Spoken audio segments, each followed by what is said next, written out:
Good morning, Carl. How are you? As I said yesterday, we now take a bit of a break from the fairy tales and we move to something a little more interesting. Uh, at least in my view, the Jungle Book, the proper one, not the cartoon version you've seen, but the proper Jungle Book, which is one of my all-time favorite books as a little boy, and I hope you enjoy it too. I love the story about little Mowgli living in the jungle with his brothers. So here you go. Oh, and one other thing, just to start out with, because of the way the book is quite long and the chapters are quite long, we'll be breaking off at various points and we'll continue tomorrow. So let's get started.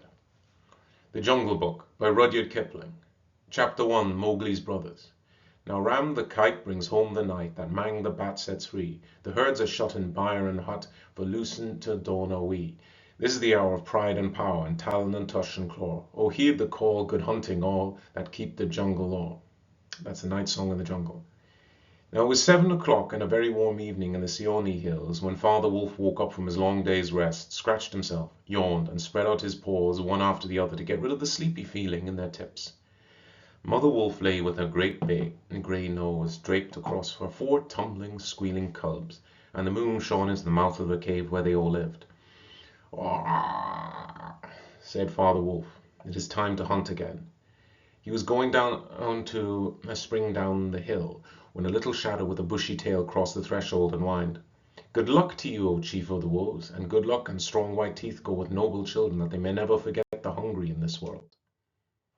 It was that the jackal, Tabaqui, the dish licker, and the wolves of India despise Tabaqui because he runs about making mischief and telling tales and eating rags and pieces of leather from village rubbish heap. But they are afraid of him too, because Tabaqui, more than anyone else in the jungle, is apt to go mad, and then he forgets that he ever was afraid of anyone, and runs through the forest buying everything in his way. Even the tiger runs and hides when little Tabaqui goes mad, for madness is the most disgraceful thing that can overtake a wild creature. We call it hydrophoba, but they call it Dewani, the madness, and run. Enter then, and look, said Father Wolf stiffly, but there's no food here. For a wolf, no, said Tabaqui. But for so mean a person as myself, a dry bone is a good feast.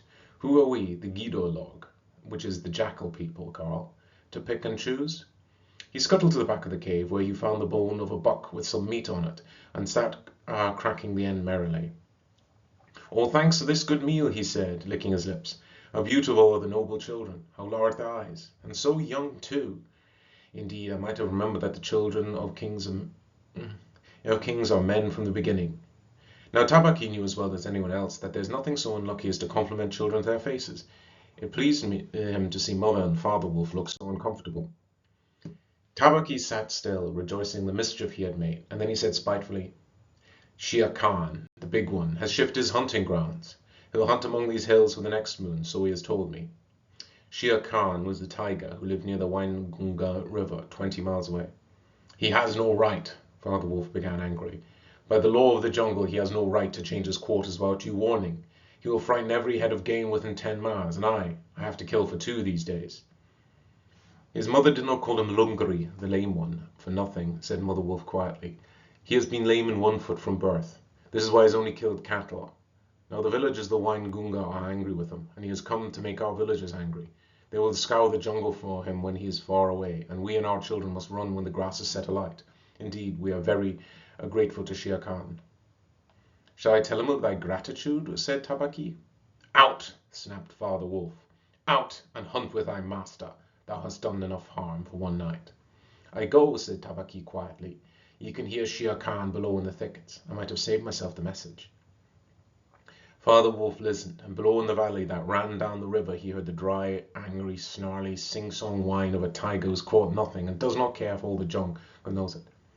"The fool," said Father Wolf, "to begin a night's work with that noise. Does he think our buck are like his fat Waingunga buckalooks?" You see, Carl, Father Wolf knows that it is one thing to hunt a fat cattle in the field which have their needs provided and never have to run or struggle for anything. Quite another to catch a wild buck that lives in every day with struggle and runs from the tiger and runs from the wolves and has to hunt in its own way, its own food in the wilds. Shh! "Is neither bullock nor buck he hunts tonight," said Mother Wolf. "It is man." The wine had changed to a sort of humming power that seemed to come from every quarter of the compass. It was the noise that wilders, woodcutters, and gypsies sleeping in the open, and makes them run in sometimes into the very mouth of the tiger. "Man," said Father Wolf, showing all his white teeth. "Faugh! Are there not beetles and frogs in the tanks that he must meet man, and on our ground too?" Now the law of the jungle, which never orders anything without reason, forbids every beast to eat man except when he is killing to show his children how to kill, and then he must hunt outside the hunting grounds of his pack or tribe. The real reason for this is that man killing means, sooner or later, the arrival of white men on elephants, with guns, and hundreds of brown men with gongs and rockets and torches. Then everybody in the jungle suffers. The reason the beasts give among themselves is that man is the weakest, most defenseless all living thing, and is unsportsmanlike to touch him.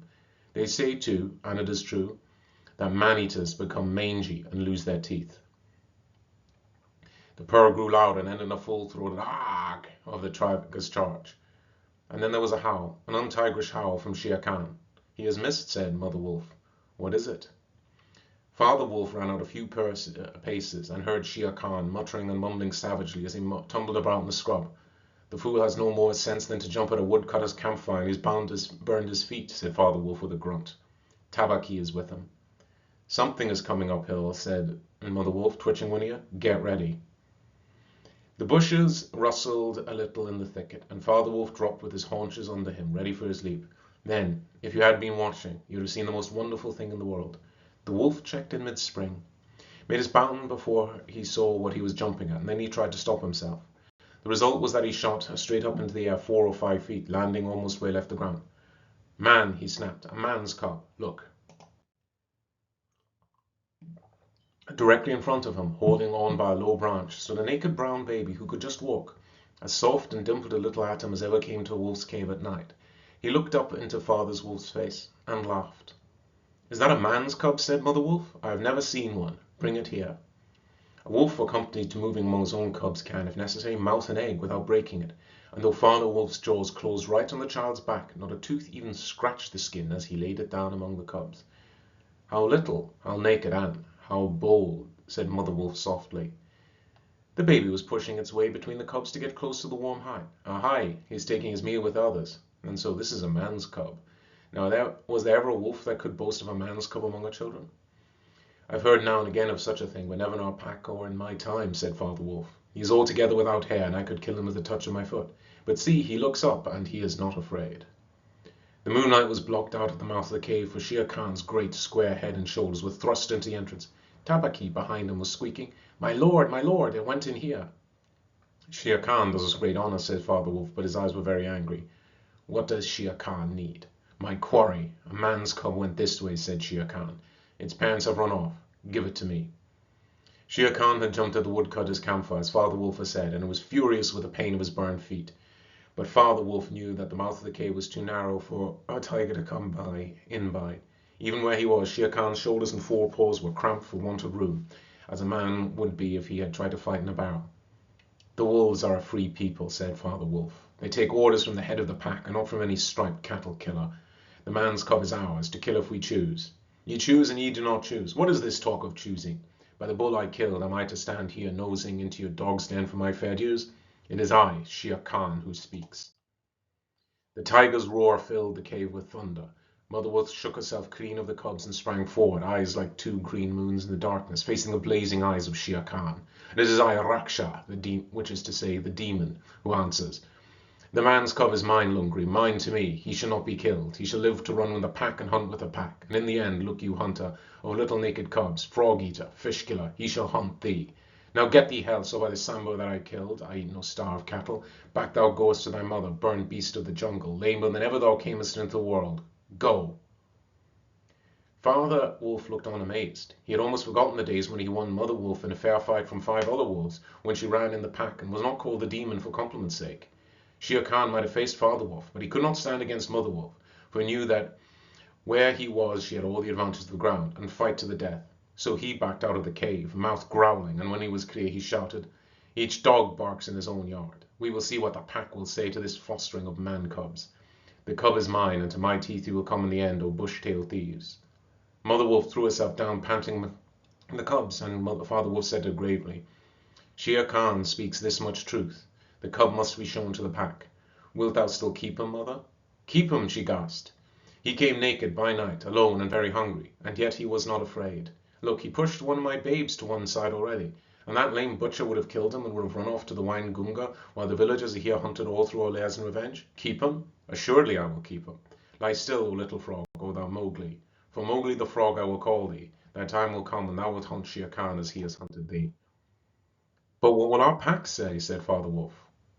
The law of the jungle says very clearly that any wolf may, when he marries, withdraw to the pack he belongs to. But as soon as his cubs are old enough to stand their feet, he must bring them to the pack council, which is generally held once a month at full moon, in order the other wolves may identify them. And after that inspection, the cubs are free to run as they please, and until they have killed their first buck, no excuse is accepted if a grown wolf of the pack kills one of them. The punishment is death where the murderer can be found, and if you think for a minute that you will see that this must be so. Father Wolf waited until his cubs could run a little, and then on the night of the pack meeting he took them and Mowgli and Mother Wolf to the Council Rock, a hilltop covered with stones and boulders where 100 wolves could hide. Akela, the great grey lone wolf who led the pack by strength and cunning, laid out in a full rank on his rock, and below him sat 40 or more wolves of every size and colour, from badger-coloured veterans who could handle a buck alone, to young black 3-year-olds who thought they could. The lone wolf had led them for a year now. He had fallen twice into wolf trap in his youth, and once he had been beaten left for dead, so he knew the manners and customs of men. There was very little talking at the rock. The cubs tumbled over each other in the centre of the circle where their mothers and fathers sat, and now and then a senior wolf would go quietly up to a cub, look at him carefully, and return to his place on noiseless feet. Sometimes the mother would push her cub far out into the moonlight to be sure that he had not been overlooked. Akela from his rock would cry, "You know the law, you know the law. Look well, O wolves." And the anxious mothers would take up the call, "Look, look well, O wolves." At last, and Mother Wolf's neck bristles all at the time came, Father Wolf pushed Mowgli the Frog, as they called him, into that centre, where he sat laughing and playing with some pebbles that glistened in the moonlight. Akela never raised his head from his paws, but went on with a monotonous cry, "Look well," and a muffled roar came up from behind the rocks, the voice of Shere Khan crying, "The cub is mine, give him to me. What have the free people to do with a man's cub?" Akela never even twitched his ears. All he said was, "Look well, O wolves, what have the free people to do with the orders of any save the free people? Look well." There was a chorus of deep growls, and a young wolf in his 4th year flung back Shere Khan's question to Akela, "What have the free people to do with a man's cub?" Now the law of the jungle lays down that if any dispute to the right of a cub to be accepted with the pack, he must be spoken for at least 2 members of the pack who are not his father and mother. "Who speaks for this cub?" said Akela.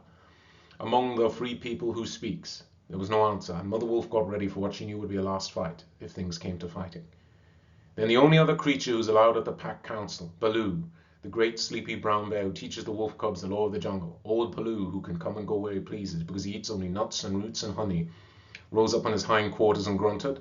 "The man's cub? The man's cub?" he said. "I speak for the man's cub. There's no harm in a man's cub. I have no gift of words, but I speak the truth. Let him run with the pack and be entered with the others. I myself will teach him." "You need another," said Akela. "Baloo has spoken, and he is our teacher of young cubs. But who speaks beside Baloo?" And a black shadow dropped into the circle.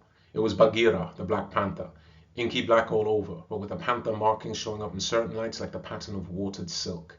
Everybody knew Bagheera, and nobody cared to cross his path, for he was as cunning as Tabaqui, and as bold as the wild buffalo, and as reckless as the wounded elephant. But he had a voice as soft as wild honey dripping from a tree, and a skin softer than down. "O Akela, and ye the feared people," he purred, "I have no right in your assembly. But the law of the jungle said that if there's a doubt which is not a killing matter in regard to a new cub, the life of that cub may be bought as a price. And does the law not say who may or may not pay that price? Am I right?" "Good, good," said the young wolves, who were always hungry. "Listen to Bagheera. The cub can be bought for a price. It is the law. Knowing I have no right to speak here, I ask your leave." "Speak then," cried 20 voices. "To kill a naked cub is a shame. Besides, he may be better sport for you when he is grown. Baloo has spoken on his behalf. Now to Baloo's words I will add 1 bull, and a fat one, newly killed, not half a mile from here. If you will accept the man's cub according to law, is it difficult?" There was a clamour of voices saying, "What matter? If he die in the winter rains, he will scorch in the dust sun. What harm can a naked frog do to us? Let him run with the pack. Where is the bull, Bagheera? Let him be accepted." And there came Akela's deep bay, crying, look well, O wolves." And Mowgli was still deeply interested in the pebbles, and he did not notice when the wolves came and looked at him one by one. and they all went down the hill for the dead bull, and only Akela, Bagheera, Baloo, and Mowgli's own wolves were left there. Shere Khan's roared still in the night, for he was very angry that Mowgli had not been handed over to him. "Aye, roar well," said Bagheera under his whiskers, "for the time will come when this naked thing will make thee roar to another tune, or I know nothing of man." "It was well done," said Akela. "Men and their cubs are very wise. He may be a help in time." "Truly a help in time of need, for none can ever hope to lead the pack forever," said Bagheera. And Akela said nothing. He was thinking of the time that comes to every leader of every pack when his strength goes from him, and he grows feebler and feebler until at last he is killed by the wolves and a new leader comes up, to be killed in his turn. "Take him away," he said to Father Wolf, "and train him as befits one of the free people." And that is how Mowgli was entered into the Seeonee wolf pack for the price of a bull and on Baloo's good word. Well, I dearly love this one, and you can see that the laws of the jungle, though hard, are not unjust, and that though the wolves and the animals are wild, they're not without compassion and core kindness for even a little thing as Mowgli. I hope you've enjoyed this start. We'll continue with chapter 1 tomorrow. Carl, love you to pieces. See you tomorrow.